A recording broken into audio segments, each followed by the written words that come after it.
And then how do you repair when you have some sort of conflict? One of the things I like to remember, and this was advice that I got when I was actually at my baby shower, I got this advice from a few friends that had kids. And one of the things they said to me is even when your husband is doing something that looks so ridiculous and so silly, keep in mind that this is his baby too.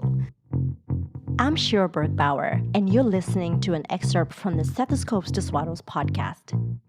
One of the things we tend to do is that because for the most part we carried the baby, we went through all the, physical changes, we went through all the dynamic, there's almost a sense that we quote unquote own the baby. So we get to decide all the things. Like we get to decide how they sleep, how they eat, what they do, what diapers they wear, whatever. We just get to decide.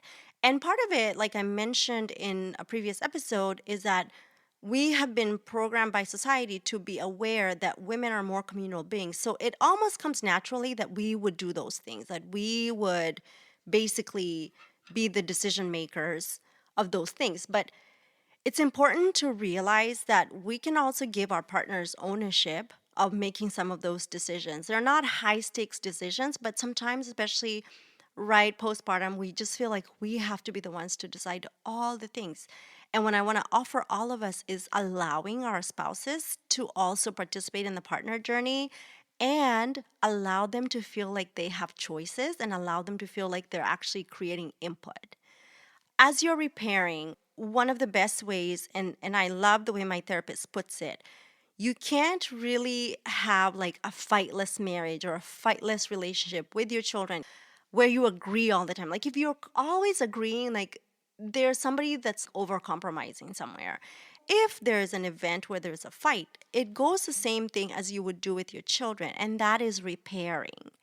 It's so important that all conflicts that happen in this period are addressed, because what may happen is that there's like unresolved resentment, and then it's been like a year, and then you have this argument, and then your partner brings up like, you said this to me in May of 2019, and you're like, I don't even remember that. So repairing is so important.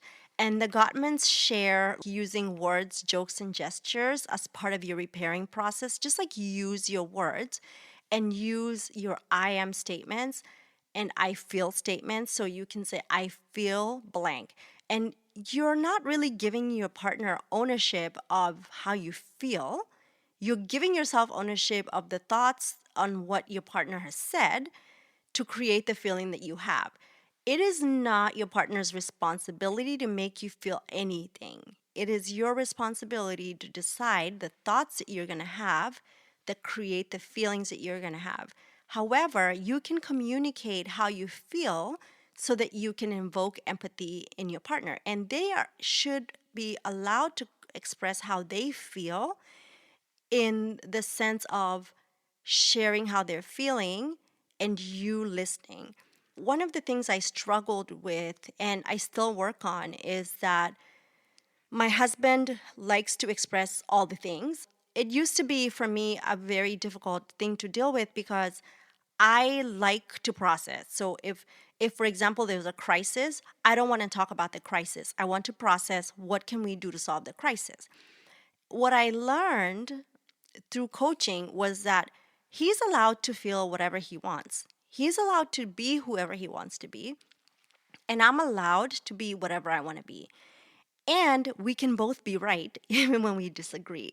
And I share this even with some of my coaching clients where it's so easy for us to think that if we are right, then the other person is wrong. And it is quite possible that you're right and they're right and you both disagree. And when you do that from a place of letting the person have their thoughts and their feelings, and you have your thoughts and your feelings, it's really useful because you can actually just own how you feel and what you're doing and let them own how they feel. So even with my husband now, I'm more like, okay, he's stressing out about something. He's allowed to do that. I don't need to annoy myself by trying to make him like come down to my level and let's brainstorm a solution. I just allow him to be who he is, and then he can process however he wants to process it, and I process it my way, and we can both be right. Another thing, so there's 4 components of repair, and it's apologizing, explain what was difficult, ask for forgiveness, and listen. Apologizing is important because it makes you take ownership of the actions that may have been involved in the conflict. It also allows you to be human and be vulnerable and accept when you're wrong. And then explain what was difficult in the conversation. Why did the conversation get to where it did? And why did you feel the way you did? Ask for forgiveness and repair so you can move on. And then listen to your partner's input so that you can understand maybe the next situation you're in, you can, resolve it better. You can actually move on forward. And then process and understand your fights. So, fighting fair is something that doesn't come naturally for many of us. The reason is because, especially in the realm of motherhood, we kind of have a feeling that we are maybe one step ahead in the thought process than our partners might be. And so it might feel like you want to fight unfair because you have the upper hand. One of the ways in which conflicts become resentments is being unfair in your fighting and really giving the other person very little space to be who they want to be. Processing your fights involves being able to look at the fight from the outside without being supercharged and emotional, and which is why it's so important to have that calm down and self-soothing phase before you continue the conversation. I want to talk a little bit about communication when baby comes along and when you're now parents.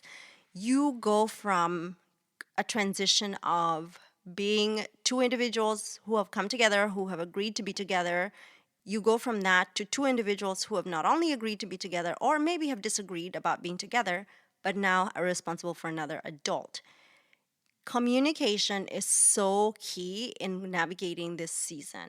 One of the things that is very kind of almost like an oxymoron to me is sometimes we ask for what we don't need. So we're like, I don't need this, I don't need this. It's not always easy for us to actually say what we do need because most of the time men process information a little differently from the way we process information. If you say what you don't need, then your partner might just be like, okay, then I don't know what they need, so how am I supposed to provide that? When you do specifically ask for what you do need help with, then they have a place to start from so that they can participate in parenting and they can help you out in a bind. The only way somebody can know what you need is when you say what you need. And the idea that you can just make them guess and make them figure it out, it's almost like unfair, like you want them to be a mind reader. And it's also unfair on their end if they're expecting you to just read their mind. Communicate, just communicate. I'm Shira Bergbauer, and you're listening to an excerpt from the Stethoscopes to Swaddles podcast. You can listen to the whole episode wherever you get your podcasts, and look out for new episodes out every Monday. You're doing a great job, Mama. I'll see you next week. Bye now.